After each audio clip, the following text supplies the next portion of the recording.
Hello Internet, welcome to third video of MERN stack tutorial series.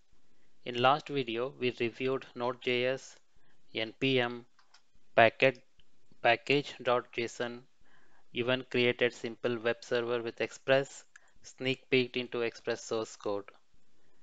In this video we will review GraphQL. So what is GraphQL and where it was originated?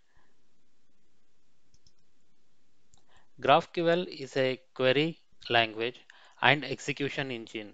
Originally created at Facebook in 2012, it was open sourced in 2015.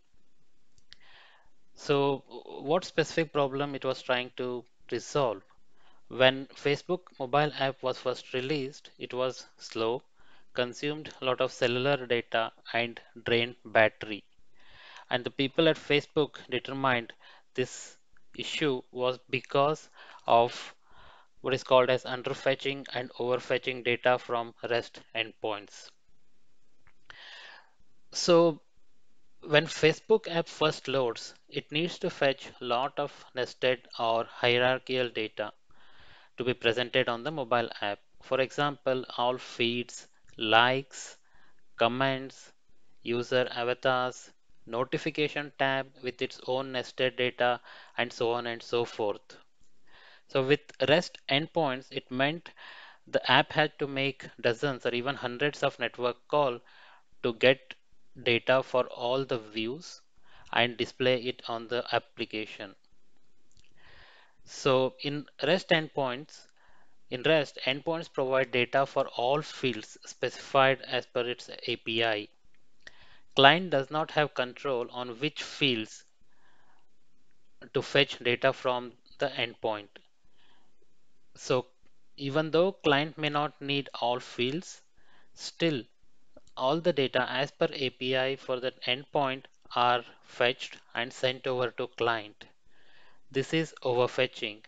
Simply put, fetching the data which is not needed. So this resulted in a lot of cellular data being consumed even though that was not needed to be displayed on the mobile app.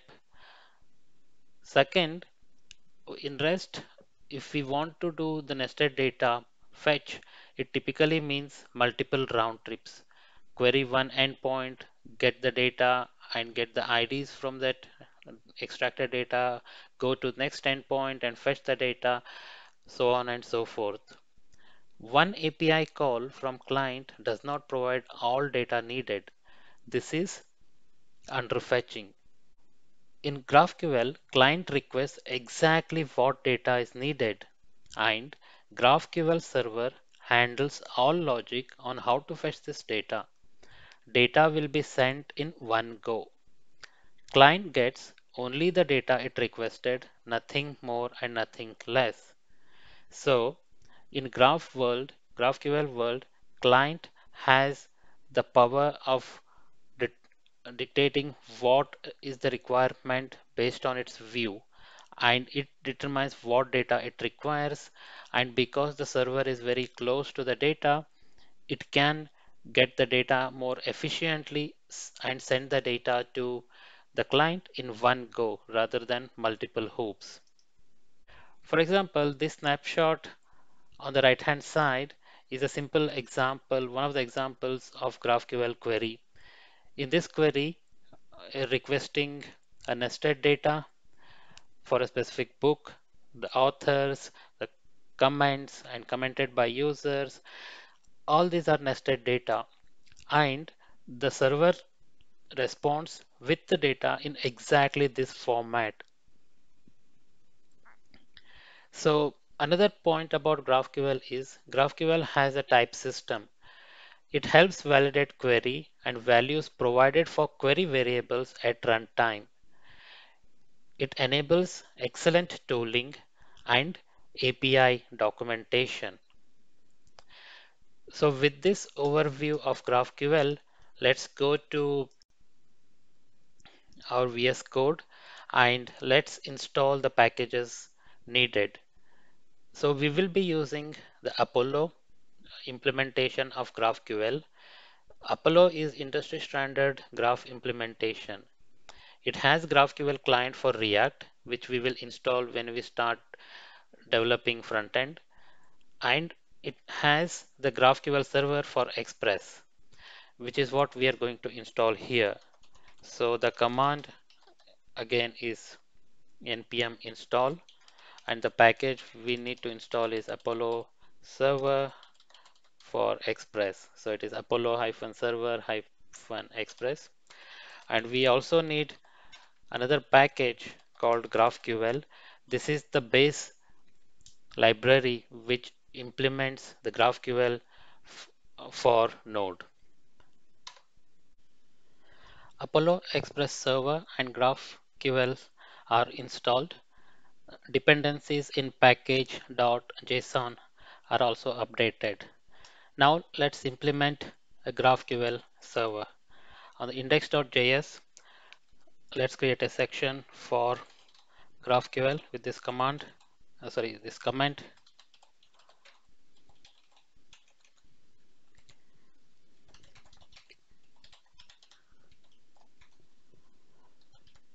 So first is we need to require the Apollo Express server. It returns an object. So let's destructure this object and extract the Apollo server class. Next, let's instantiate the Apollo server class. It takes an object with two mandatory values. One is typedef and another one is resolvers. And let's call this instance as a server. So what are these typedef and resolvers? Typedef is the schema of GraphQL servers. What queries can be run against a server, what fields we can request within those queries, what kinds of object those queries return, are there any fields on the sub objects. These are all defined in the typedef. This is the schema of GraphQL server. So let's create a schema. We'll call it as same name, typedef, and the typedef can be defined with this tilde, this tag template. The keyword is type and query. So this query is mandatory root type which every schema should have. There are other root types which we will cover later. Those are not mandatory. Every GraphQL schema should have one query at root level. So this query defines the list of read queries from the CRUD parlance. These are all the read type queries which the GraphQL serves. So all those read queries are defined here. So in our first GraphQL implementation, let's say we want to create a query called greet, and we need to define the return values. So in this case, let's say we are expecting the return value of type string. So string is a scalar type. Other scalar types are int, float, boolean. So that's end of the schema definition in the simplest format. So again, to reiterate, typedef is a schema where we are defining a root query which is a mandatory in each schema, and we are saying that this GraphQL server should support a query which is named greet, and that query should return a value of type string. So now let's talk about the resolver. What is this resolvers? Though the type def defines the schema, right? The schema is independent of underlying data. The data can come from any database, even other APIs or file. It doesn't matter for the schema. However, we need to implement that logic or that mapping of query to the underlying data. That's the job of resolvers. Resolvers is a collection of functions that generate response to GraphQL queries. So let's define the resolvers for our schema right now. So let's call it resolvers is an object, and we need to resolve this root query. So it's a query. Again, it's an the query has one query only. That query's name is greet. So we need to resolve for greet. This resolver for greet is a function, and in this case, let's use an arrow function. It's not, you can define function in any format, any convention, but for the sake of simplicity and less typing, let's use the arrow function. And we need to return something. That something should be of type string, as it is dictated by our schema. So because we will be returning a single line in this arrow function, let's get rid of the curly braces and we'll say hello GraphQL. So now the Apollo server instantiation is complete. We have defined the type def and resolvers. In the beginning, we have set up the Express server. Now we need to link this Apollo server with the Express server. So that can be done with a function on the server called apply middleware. It takes in an object and let's pass in the Express server. We called app here on line number 2. That is the Express server. So save this and let's run the index file. Express is running now. Let's open up a browser, go to the local host 4000. So the Express server is fine. On the root page, we are getting the hello message as we expected.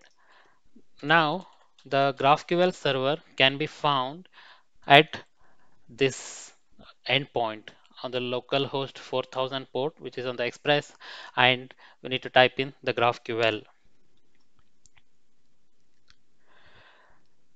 So the GraphQL endpoint opens up this IDE on browser in development environment. In production, it is disabled by default, though there is a configuration where this can be enabled in production as well. Now this IDE is very convenient to explore the GraphQL server, run the queries, and execute the queries. So let's see on the right hand side, we have docs and schema. Let's see the schema here. And right off the bat, you can see that the query which we defined is displayed, and the greet query which returns a string is also listed. And all other documentation, all other queries, all other user types, anything defined in the schema are all listed here. So let's hide that. And on the left hand side, this is the place where we can write our queries. So it has a lot of auto complete features. For example, on this line 1, press Control and space bar. So we see what options at the root level are available. So there is query, mutation, subscription, fragment. So in our GraphQL server, we have implemented only the query. So let's say we want to write a query here. And again, on the next line, if we press Control space, it should list all the queries available on our GraphQL server. So at this point, we have only one, and it's a greet, and the return value of greet is a scalar. So that's the end of query. There is no nested elements. If there were, we could have those can be written here in the query itself. So now let's press this run, and we see the response from GraphQL server. This is the hello GraphQL message which we defined in resolvers. Now we have successfully implemented the GraphQL server. Let's write one more query. This time let's write a query to get all books. So we'll name the query as get books. So it should return an array. It's square brackets and the type is book. So this query name get books. It returns an array of book. Now book is not a scalar type obviously, and we need to define what is this. So we need to define type book so that GraphQL can validate this. So we need to type get its type book. What are its fields? So let's say it has three simple fields. One is ID. ID is of type string. It has a title of a string, an author of a type string. So all the fields of this book are scalar for the sake of simplicity, and these are all the leaf nodes. Now we need to define get books resolver. So before that, we need to get data from somewhere. So where are the book details saved? It is not like the previous example where it's a static text being written all the time. So again, for the sake of simplicity and for practice, let's define a mock data here in the same file. It is an array and it has books as objects. So it has ID, let's say one, title, title one, and author, author one, and copy one more time, and that's our mock data. So in coming to the resolver parts, we need to define or write a function for getBooks query. So within the resolver object, we need to go to the query, and just below the greet, we need to write resolver for getBooks. Again, let's use the arrow function. In this case, it doesn't need any arguments, so we will return all the books. So in this case, we will return the entire mock data. Save.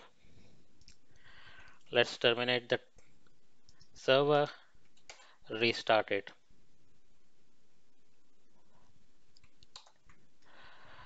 So going back to this playground of GraphQL, let's refresh it and see the schema. So now the schema says there is another query available, get books, and there is a user type of book. It has ID, title, and author. So all the schema is available here itself on the IDE. So instead of query, instead of greet, again type control and spacebar. It gives you what queries are available. So in this case, I want to see get books. So you see there is a red arrow here. It's saying the query is not complete. And if you hover over, it also gives an example, it also gives you a hint of what is missing or what is wrong with this query. So the getBooks returns book, and book is not a scalar, it has a fields of ID, title, and author. So let's first extract or fetch all the fields ID, title, and author. Run the query, and we get both books. Let's say for one of the use case, I'm not interested in ID, I'm not interested in author, I just need title. That's it. You remove ID and title from the query, and in the response, you get only the title. So this is what is meant when we say the GraphQL returns only the things requested, nothing more, nothing less. Before we continue to build the project and add features, let's set up version control for our project. Let's set up the GitHub repository. So on the browser, let's go to GitHub. I'm already logged in. So let's create a new repository. I'll call it Book Club Backend, and description MERN stack Book Club Backend for MERN stack Book Club project, and I'll make it as public, create repository. Now the repository is created and it has given the instructions also here. So before we execute these instructions, let's just look at the code what we have so far. So on the VS Code, we created the index.js package.json, and package log.json is created and it is specific to our project. However, this node modules is not our application code per se. This is just the dependency code. So whenever we are shipping our application code to, say, for any other place to clone it or to production for deployment, we don't necessarily need to ship our dependency code along with the application code. The dependency code can be quite big, which will inflate our application code. So on the target side, the dependencies can be handled by running the npm install command, as we have all the dependencies listed in the package.json. So we shouldn't be uploading this node.modules to the GitHub repository. So this feature can be implemented in a file called gitignore. So let's create that file dot gitignore. So what we want to be ignored is gitignore node modules folder. Later we will add few other files also, but for now only this is sufficient to be ignored. So let's go to the instructions. The first is git init. So we're initializing the GitHub repository here. Then I'll not add the README file for now. I'll add uh, git commit.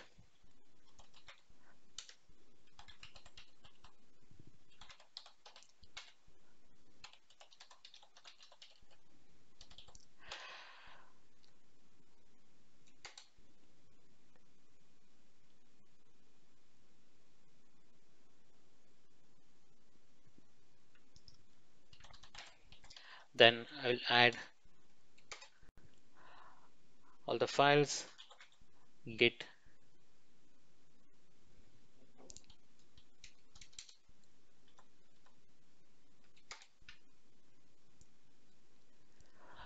okay. Sorry, first we needed to add all the files, though I chose not to add the readme file, but all other files we needed to add. So that's where that git add dot will add all the files. So after that, um, I'll just keep this uh, repository path as master. I'll not change it to main, and I will initialize, I will add a remote,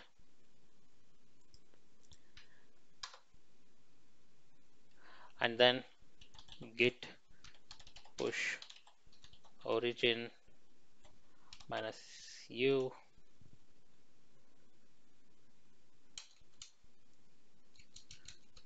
yeah, master.